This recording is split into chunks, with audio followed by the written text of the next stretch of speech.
Salutations à tous les chercheurs de vérité. Aujourd'hui, nous allons aborder un sujet qui se trouve littéralement sous nos yeux chaque jour, mais que nous refusons obstinément de voir tel qu'il est réellement. Il s'agit de ce que l'on appelle communément les nuages.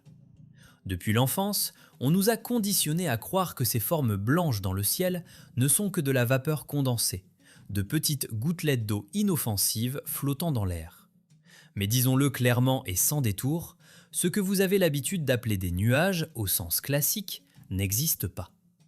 Ce que nous observons de plus en plus ressemble plutôt à une structure d'ingénierie complexe, à une projection artificielle ou à un camouflage, mais certainement pas à un phénomène naturel chaotique. Posez votre regard sur les soi-disant nuages Mammatus. Ce spectacle est capable de déconcerter toute personne dotée de raison. Imaginez le ciel se transformant soudain en un plafond lourd et oppressant, duquel pendent d'énormes cellules ou poches parfaitement définies. Ces structures paraissent si peu naturelles que la première réaction du cerveau est le déni. C'est du Photoshop, ça ne peut pas être réel. Elles semblent denses et massives, comme moulées en plastique ou en béton, et ne ressemblent en rien à la brume légère que le vent est censé balayer. Elles pendent en groupe, conservant une symétrie inquiétante, comme si quelqu'un les avait modélisées sur ordinateur en oubliant d'ajouter une texture réaliste. La vapeur ordinaire ne se comporte pas ainsi. La vapeur se dissipe, change de forme, se déplace. Ici, en revanche, nous voyons des formes rigides et statiques, rappelant des alvéoles ou même des compartiments techniques d'un gigantesque vaisseau céleste dissimulé derrière un mirage. Cela ressemble à une panne évidente du système, à une erreur de rendu dans la simulation, dans laquelle nous vivrions peut-être. Et ce n'est pas un type rare de nuage, comme tentent de nous le faire croire les météorologues. C'est une preuve directe que le ciel au-dessus de nous n'est pas un espace infini, mais peut-être le couvercle d'un immense terrarium. Une question logique se pose. Si ce n'est pas la nature, alors qu'est-ce que c'est ? Qui crée ces décorations et dans quel but ? Ces nuages sont-ils le sous-produit de générateurs atmosphériques ou bien des champs de dissimulation derrière lesquels se cachent des observateurs ? Nous avons l'habitude de faire confiance aux scientifiques, mais lorsque nos propres yeux voient dans le ciel des structures ressemblant à des capsules ovoïdes ou à des réservoirs industriels, la foi dans les cours de sciences de l'école commence à fondre très rapidement. On nous montre clairement que les nuages n'existent pas. Il n'y a que de la technologie que nous ne comprenons pas encore totalement. Avant de détruire complètement votre image familière du monde et de passer à des preuves réellement troublantes, je vous invite à vous abonner à la chaîne et à cliquer sur j'aime. Les algorithmes cachent souvent ce genre de contenu, mais la vérité doit être connue de tous. Nous ne faisons que commencer notre descente dans le terrier du lapin. Car les formes étranges ne sont qu'un début, un simple échauffement pour l'esprit. Si des figures figées et contre nature dans le ciel peuvent encore être attribuées aux caprices de la pression atmosphérique, comment expliquer la lumière ? Avez-vous déjà remarqué des nuages qui ne brillent pas par réflexion du soleil, mais qui semblent rayonner de l'intérieur, comme si une puissante lampe électrique était allumée dans une boule de coton ? Et plus incroyable encore, comment expliquer des objets qui ignorent totalement la force du vent ? Imaginez, un courant d'air puissant pousse des nuages d'orage à travers le ciel. Tout bouge, tout change, mais un seul nuage reste suspendu, immobile, comme collé, défiant complètement les lois de la physique. Parmi la grande variété d'anomalies célestes, il en existe une qui soulève les questions les plus aiguës, même chez les sceptiques les plus endurcis. Nous parlons des formations dites lenticulaires. La science officielle nous propose une explication ennuyeuse impliquant des courants d'air contournant les sommets montagneux et formant des ondes stationnaires. Pourtant, si nous jetons les manuels et activons simplement notre logique en observant ces objets, le tableau devient totalement différent. Ces structures paraissent si étrangères sur le fond du ciel familier qu'il est plus facile de les accepter comme des objets techniques maladroitement dissimulés que comme de simples caprices de la condensation de l'humidité. Leur forme est parfaite, des disques lisses et polis, souvent superposés, rappelant une pile d'assiettes ou une soucoupe volante classique des films de science-fiction du milieu du XXe siècle. Réfléchissez-y. À quelle fréquence la nature crée-t-elle des formes géométriques parfaites? Un nuage ordinaire est chaotique, ses bords sont irréguliers et sa silhouette change constamment. Un disque lenticulaire, en revanche, est suspendu dans le ciel comme une pièce usinée. Il possède des contours nets, une structure dense et, ce qui est le plus suspect, émet souvent une étrange lueur. Il ne s'agit pas simplement de la réflexion des rayons du soleil au coucher du soleil, lorsque tout le ciel devient rose ou orange. Nous parlons de cas où l'objet brille de l'intérieur, avec sa propre lumière froide ou pulsée. Une telle luminescence ne peut pas être expliquée par la réfraction si la source lumineuse se trouve à l'intérieur même de la masse. On dirait qu'une puissante source d'énergie, un moteur en fonctionnement ou l'éclairage de compartiments internes d'un gigantesque vaisseau est caché derrière un voile dense de brouillard. Le nuage n'agit ici que comme un écran, un champ de camouflage dissimulant la véritable nature de l'objet au regard curieux depuis le sol. Mais l'argument le plus accablant contre l'origine naturelle de ces disques est leur comportement face au vent. Imaginez la situation. À haute altitude, un vent violent souffle. Des nuages ordinaires et légers filent à une vitesse impressionnante. Ils sont déchirés, tordus, emportés par le courant d'air. Au sol, les arbres se plient, la poussière s'élève en colonnes. Toute l'atmosphère est en mouvement. Et au milieu de ce chaos, il est là, le disque lenticulaire. Absolument immobile. Il ne se déplace pas d'un mètre, ses bords ne se brouillent pas et sa forme reste stable, comme s'il était en béton et soudé au firmament. Quelle force est capable de maintenir une masse de vapeur d'eau en un point alors qu'un ouragan fait rage autour? La physique atmosphérique affirme que le vent devrait emporter tout ce qui a la densité d'un nuage. Si ce n'est que de la vapeur, elle devrait se dissiper ou être emportée avec les masses d'air. Mais cela n'arrive pas. L'objet fait preuve d'une stabilité phénoménale, ignorant totalement l'aérodynamique et la force du vent. Cela suggère que nous ne sommes pas face à un phénomène météorologique, mais à un effet gravitationnel contrôlé.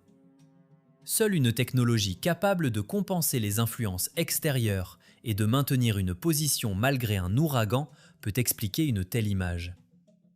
Nous n'observons pas le jeu du vent, mais le fonctionnement de moteurs de stabilisation ou de champs de force qui maintiennent un appareil lourd à une coordonnée donnée. Cela ressemble à un stationnement. Le vaisseau a pris position et a activé le mode camouflage, créant un cocon de nuages autour de lui. Un tel comportement brise complètement la vision familière du monde. Si un objet peut rester immobile alors que tout autour devient chaotique, cela signifie qu'il possède une masse et une inertie incomparables à la densité de l'air. Ou bien qu'il est contrôlé par une intelligence qui le maintient intentionnellement en place. Nous voyons des lambeaux de véritables nuages défiler à côté, créant un contraste impossible à ignorer. C'est comme se tenir dans une rivière tumultueuse. L'eau coule autour de vous, emportant brindilles et feuilles, tandis que vous restez debout parce que vous êtes un corps solide avec un appui. Le nuage lenticulaire tient dans le courant céleste exactement de la même manière. Cela signifie qu'il dispose d'une base solide ou d'un support invisible pour nous. Mais si la capacité à rester suspendu en un point en ignorant les lois de la physique vous semble déjà être le summum de la technologie, que direz-vous des situations où les formations célestes commencent à se comporter de manière encore plus intelligente et organisée? Une chose est de rester immobile, une autre est de s'aligner en structures complexes. Car s'ils peuvent résister au vent, cela signifie qu'ils peuvent aussi se déplacer de leur propre volonté, créant dans le ciel des géométries qui mettent mal à l'aise. Comment expliquer des phénomènes où les nuages ne se contentent pas de flotter, mais forment des lignes nettes, des couloirs, voire des spirales, comme si quelqu'un dessinait avec eux sur le firmament? Si les exemples précédents de disques figés pouvaient encore être attribués à de rares caprices de la pression atmosphérique, il existe des phénomènes qui crient littéralement leur nature artificielle, brisant le quatrième mur de notre réalité. Regardez le phénomène que les météorologues appellent poétiquement « morning glory ». Ce n'est pas simplement un nuage, c'est un tube gigantesque, parfaitement régulier, s'étendant d'un horizon à l'autre. Il ressemble à un axe rotatif sans fin roulant dans le ciel, comme un rouleau à pâtisserie lissant une pâte invisible. Essayez d'expliquer cela du point de vue du mouvement chaotique des masses d'air. Le vent, c'est la turbulence, les rafales, l'imprévisibilité. Pourtant ici, nous voyons une structure qui conserve une section cylindrique parfaite sur des centaines de kilomètres. Elle se déplace avec une régularité effrayante, tournant autour de son propre axe, comme si elle n'était pas un amas de vapeur, mais un gigantesque rouleau mécanique ou un tunnel de transport installé par quelqu'un dans les hauteurs célestes. Cela ressemble à un bug dans la matrice, comme si quelqu'un avait oublié de désactiver l'outil de modélisation du paysage dans l'éditeur graphique de notre réalité.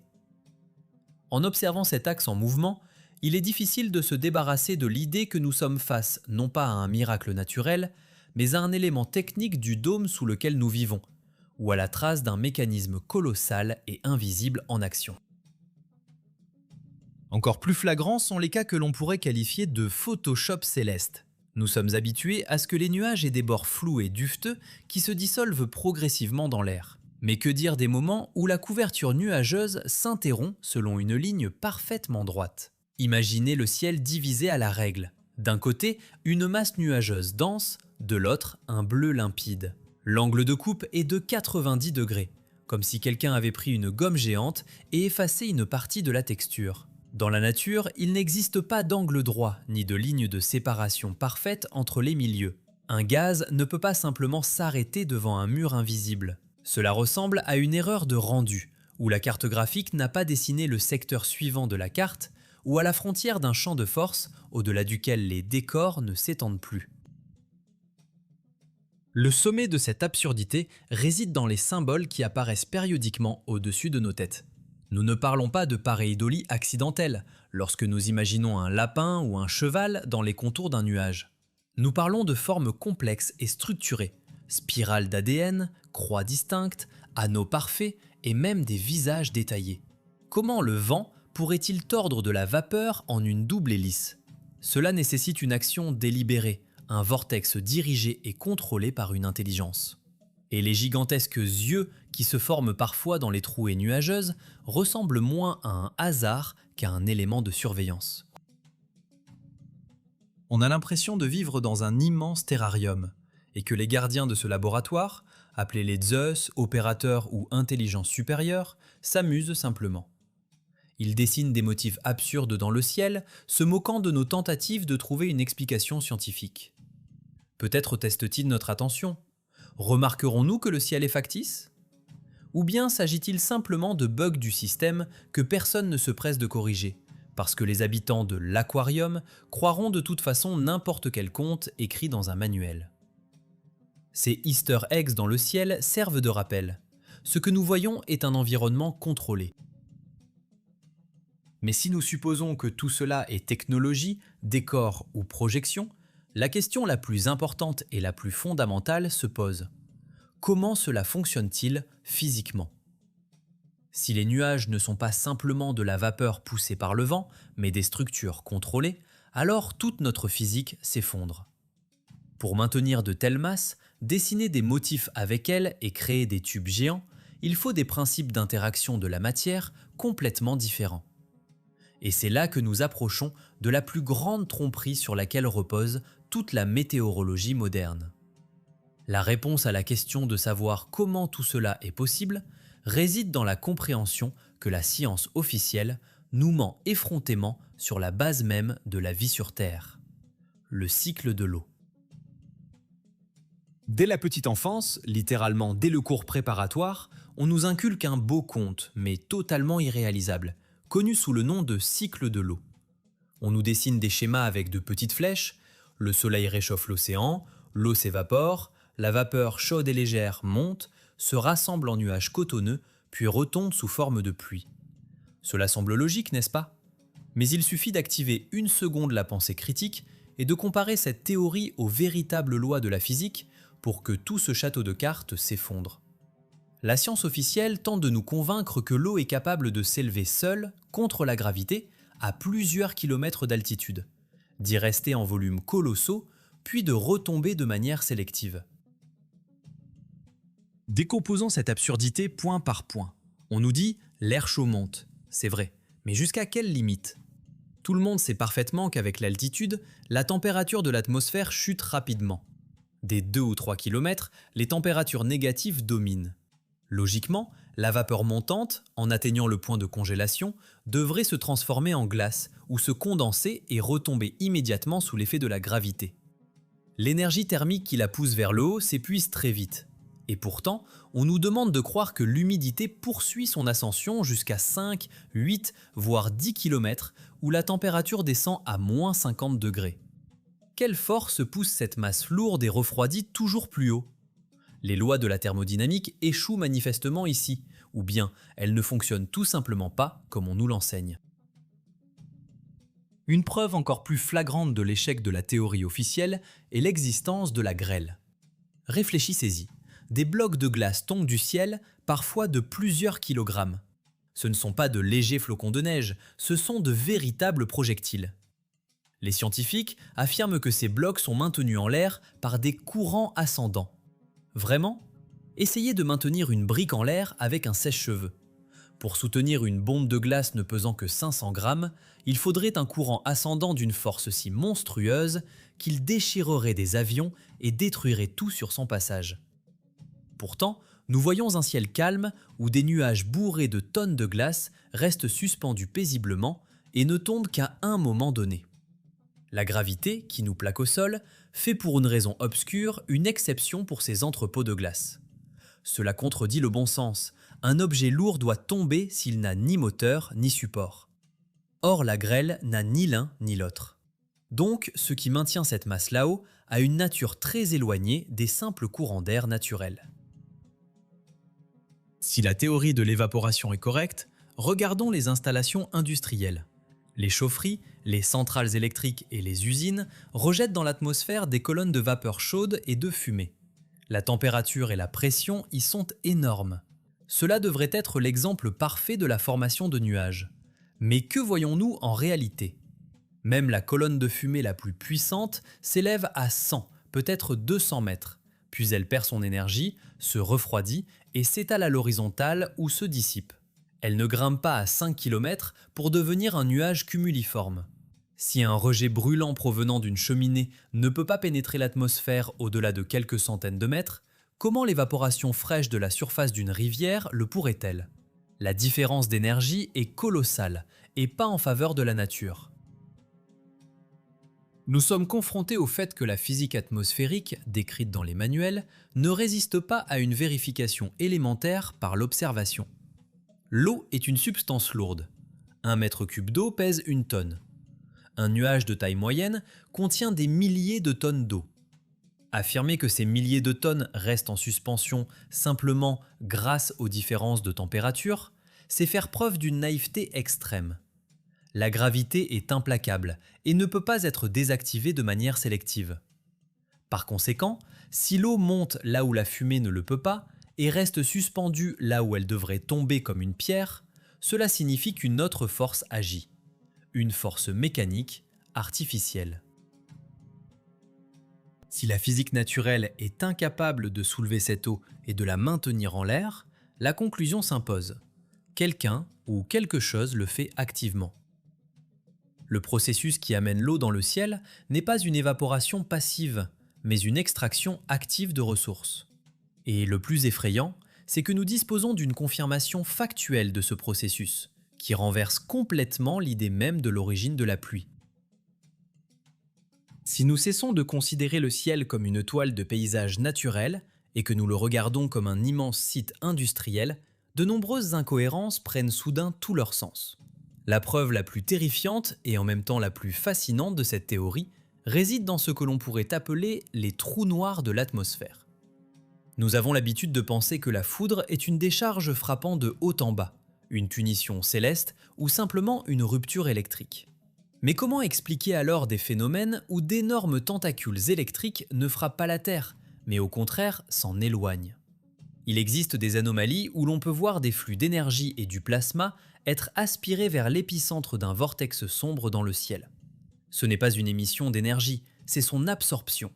Nous observons le fonctionnement d'un gigantesque aspirateur qui engloutit matière et électricité dans les entrailles d'un mécanisme caché derrière les nuages. Cela nous mène à un concept que l'on peut provisoirement appeler technologie de Zeus. Dans l'Antiquité, les gens voyaient dans le ciel des chars de Dieu lançant tonnerre et éclairs.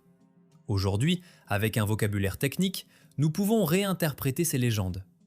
Derrière l'épais rideau de vapeur artificielle se cachent des machines volantes colossales, d'immenses vaisseaux célestes dont les dimensions dépassent notre perception habituelle. Ces plateformes accomplissent des tâches précises. Elles extraient des ressources de la surface. Rappelez-vous les trombes marines et les tornades qui traversent les étendues d'eau. La science officielle balbutie des histoires de différences de pression, mais en réalité, nous voyons une gigantesque pompe, un tuyau descendu des cieux, aspirant avec une force monstrueuse des milliers de tonnes d'eau. Avec l'eau, tout ce qui est vivant est aspiré dans ces réservoirs. C'est précisément ainsi que s'expliquent les mystérieuses pluies de grenouilles et de poissons qui laissent les biologistes perplexes. L'évaporation ne peut pas soulever un poisson jusqu'à la stratosphère, mais une puissante pompe industrielle le peut sans difficulté. Après l'extraction, l'eau passe probablement par un cycle de traitement à l'intérieur de ces appareils de Zeus.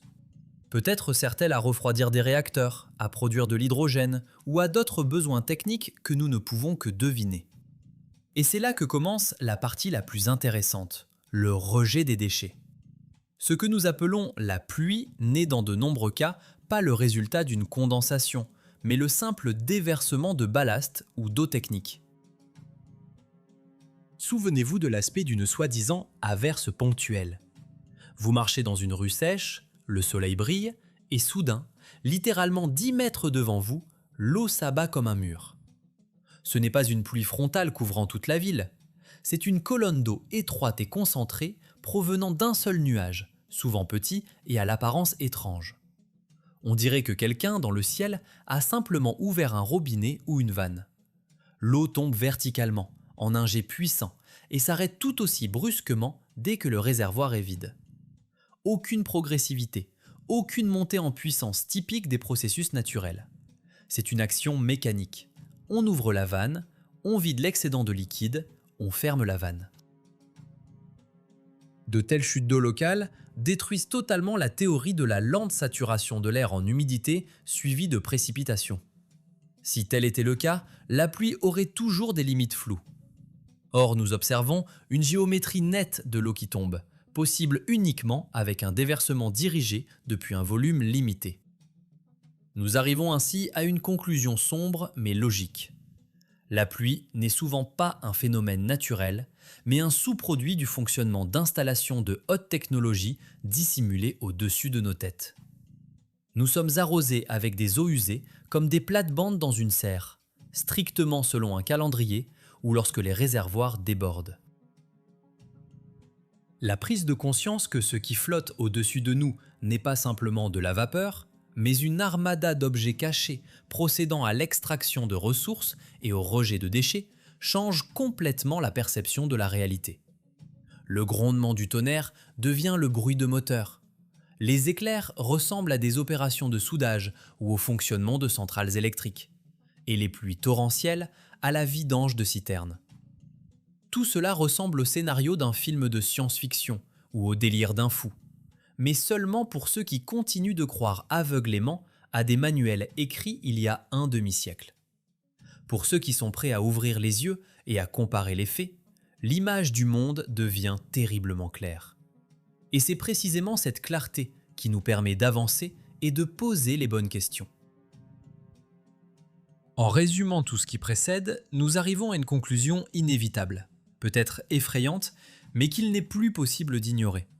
Ce que nous avons l'habitude d'appeler des nuages n'est pas de la vapeur d'eau inoffensive dérivant paisiblement dans l'atmosphère. Devant nous se trouve un système de dissimulation complexe, une projection globale ou, si vous préférez, une scénographie de haute technologie cachant les véritables mécanismes de contrôle de notre monde. Nous voyons des dysfonctionnements dans cette matrice, des objets figés, des formes géométriques contre nature, des bords coupés et des lignes droites là où devrait régner le chaos naturel. Ce ne sont pas de simples phénomènes atmosphériques, ce sont des pixels morts de la projection céleste qui trahissent l'artificialité du dôme au-dessus de nos têtes. Je comprends parfaitement la réaction violente que ces paroles provoqueront chez une partie du public. À l'instant même, beaucoup d'adeptes de la science officielle doivent être en pleine explosion émotionnelle. Les sceptiques écumeront, cherchant à prouver que l'auteur a perdu la raison, qu'il aurait dû mieux apprendre la physique à l'école primaire et que le cycle de l'eau est la vérité ultime, indiscutable. Mais soyons honnêtes, l'agressivité est une réaction de défense de l'esprit face à la destruction d'une vision familière du monde.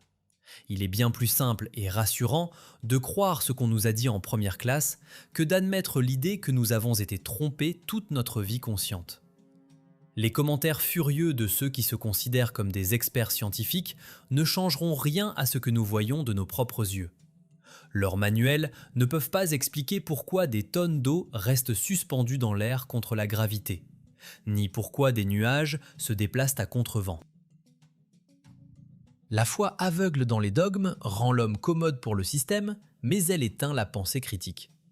C'est précisément là-dessus que comptaient les auteurs de ces manuels, que vous cessiez de lever les yeux et que vous vous contentiez de réciter des formules apprises par cœur.